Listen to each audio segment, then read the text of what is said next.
Emily Parker was just 16 when her life was violently stolen, and the shocking truth behind her disappearance would shake the quiet town of Clearwater to its core. In the quiet town of Clearwater, Florida, the summer of 2025 began like any other, with children playing in yards and the air thick with humidity. But for the Parker family, an ordinary evening quickly turned into a nightmare. 16-year-old Emily Parker, a bright and energetic teenager, had set out on her bike after dinner. She often rode alone along the streets that bordered the woods, exploring the familiar paths she had known since childhood. That evening, she seemed cheerful, her backpack bouncing lightly with each pedal stroke. Her parents, used to her independence, assumed she would return before dark. As night fell, Emily had not come home. At first, her absence was dismissed as a typical teenage delay. Perhaps she had stopped at a friend's house or had lost track of time. But hours passed, and the streets grew quiet under the orange glow of streetlights. Concern turned to panic when her parents realized they could not reach her by phone, and her usual online check-ins had not occurred. A growing sense of dread took hold, and they immediately contacted the Clearwater Police Department. Police arrived quickly, taking detailed statements and organizing search parties. Volunteers from the community joined in, combing the streets, the nearby wooded areas, and the parks where Emily often liked to spend time. Flyers with her smiling photograph were printed and posted at stores, schools, and bus stops, and local social media pages were flooded with pleas for information. People offered rides, tips, and support. But despite the extensive search efforts, there were no signs of her. The town began to whisper. Rumors circulated that Emily might have run away, but her close friends and family found that idea impossible to believe. She had no history of leaving on her own, and there were no messages suggesting she was planning to disappear. Parents worried about their own children, wondering if someone dangerous was in their midst. The police assured the public that every lead would be followed, but the tension in the town was palpable. Night after night, neighbors looked out their windows, hoping to see Emily's familiar face on the streets. As days passed, the absence of answers only deepened the fear. Clearwater, a town where everyone thought they knew their neighbors, suddenly felt uncertain and unsafe. Each passing hour without news of Emily raised chilling questions. Had she been taken? Or had something even worse happened? The community held its breath, praying for her safe return, unaware that the events set in motion that evening would soon shock the town to its core. 10 days after Emily Parker disappeared, Clearwater was still tense. Families stayed closer to home, and the air carried a quiet unease that had not existed before. On the morning of the discovery, a local fisherman named Carl Johnson was casting his line in a small, secluded pond on the outskirts of town. The pond had always been peaceful, surrounded by tall grasses and willow trees that reflected on its still surface. As Carl adjusted his lure, he noticed something unusual near the edge, a small bundle partially hidden by reeds. At first, he thought it was trash, maybe an old jacket or a discarded bag, but the shape was unmistakable. His stomach dropped as he realized it might be something far more serious. Carl called the Clearwater Police Department immediately, and officers arrived within minutes. They cordoned off the area, keeping onlookers back while forensic teams carefully examined the scene. It soon became clear that the object in the water was human. As the investigators pulled Emily from the pond, the town's worst fears were confirmed. The community was stunned. Grief and disbelief spread like wildfire. Friends, neighbors, and relatives who had been holding on to hope were suddenly confronted with the horrifying reality. The peaceful pond, once a place of quiet reflection, had become the scene of tragedy. Investigators documented the scene with meticulous detail, noting the way Emily's body had been partially submerged and concealed by the pond's vegetation. There were no immediate signs of a struggle at the water's edge, which raised questions about how she had ended up there.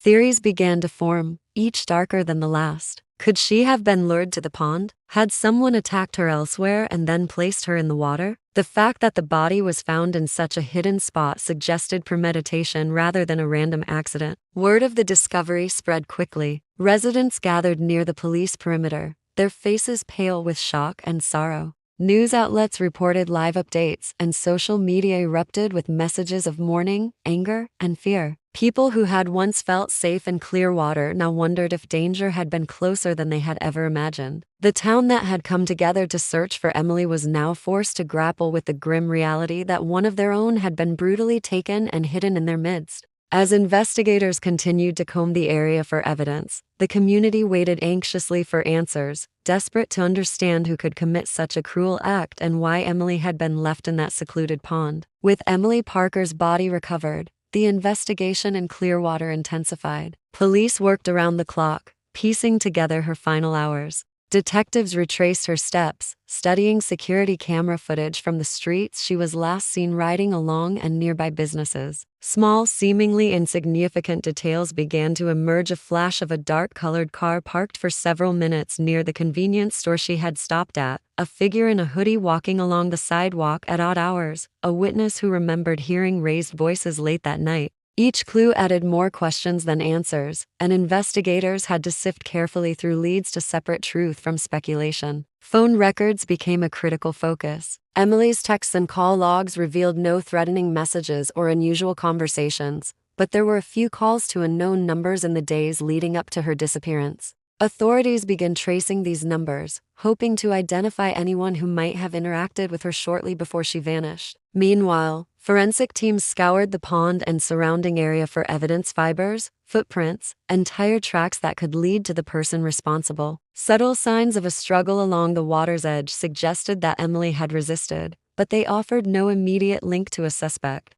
As the investigation continued, police explored all angles. Friends, acquaintances, and neighbors were questioned in detail, each providing insights into Emily's personality, routines, and recent interactions. Detectives examined social media activity for suspicious behavior and monitored local online communities for any chatter about her disappearance. Despite the thoroughness of the investigation, the case remained frustratingly opaque. Leads seemed to vanish as quickly as they appeared, and the town grew increasingly anxious. The community, meanwhile, was gripped by fear and uncertainty. Parents began warning their children not to leave home alone, and the once friendly streets of Clearwater took on an unfamiliar tension. The local police urged calm but admitted that the case was complex, with no clear suspect or motive yet identified. Every day brought new rumors and speculation, but few concrete facts. Investigators knew that solving the case would require patience, precision, and attention to every detail. The small clues scattered across the town and the pond had to be connected to reveal the truth behind Emily Parker's disappearance and death. Each discovery, no matter how minor, carried the potential to crack the case wide open. And yet, for now, the identity of the person who had ended Emily's life remained unknown.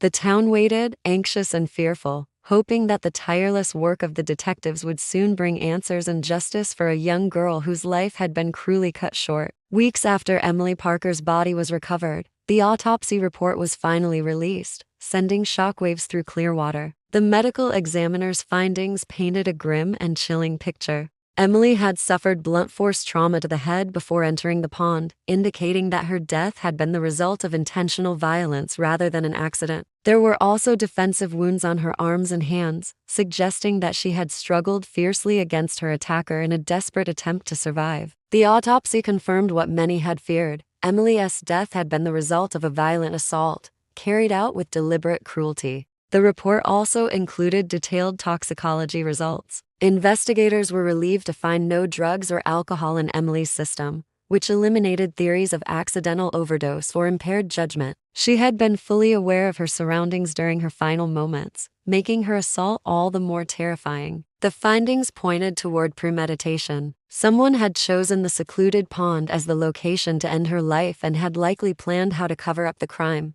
Every detail in the autopsy suggested that Emily had fought until the very end, but ultimately, her attacker had overpowered her. The community reacted with a mixture of grief, anger, and disbelief. Parents felt a renewed urgency to protect their children, while friends and classmates struggled to process the brutality that had occurred so close to home. Local media outlets dissected the report, focusing on the grim details of the injuries and what they revealed about the crime. Law enforcement acknowledged that the autopsy had provided critical evidence, but warned that there was still much work to do before a suspect could be apprehended. The forensic findings also helped investigators narrow down their search. Patterns of injury suggested the size and strength of the attacker, while the defensive wounds offered clues about the struggle that had taken place. Detectives used the autopsy to refine their theory of events, considering how Emily had been confronted, overpowered, and ultimately left in the pond. Each piece of information from the report became another step toward understanding the sequence of events that led to her tragic death.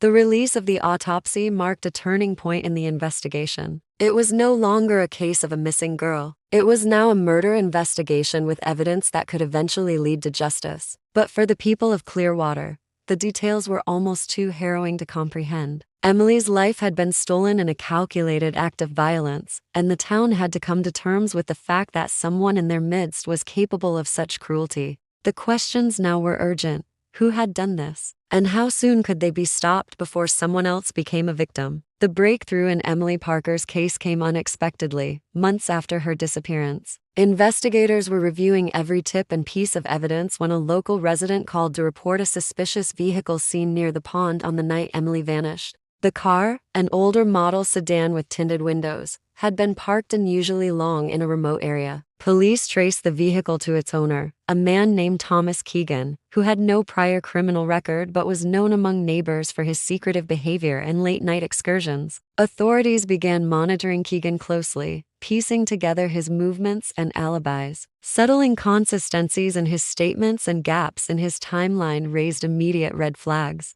With search warrants in hand, investigators scoured his property. Hidden in a shed were items that linked him directly to Emily, fragments of clothing, personal belongings, and traces of soil matching the pond where she had been found. Forensic analysis confirmed the connection, providing the evidence needed to arrest Keegan. The arrest sent shockwaves through Clearwater. The town, still mourning Emily, struggled to comprehend that someone they had passed on the street could commit such a calculated crime. As investigators reconstructed the timeline, it became clear that Keegan had planned the attack, waited for Emily along her usual route, and followed her to the secluded area near the pond.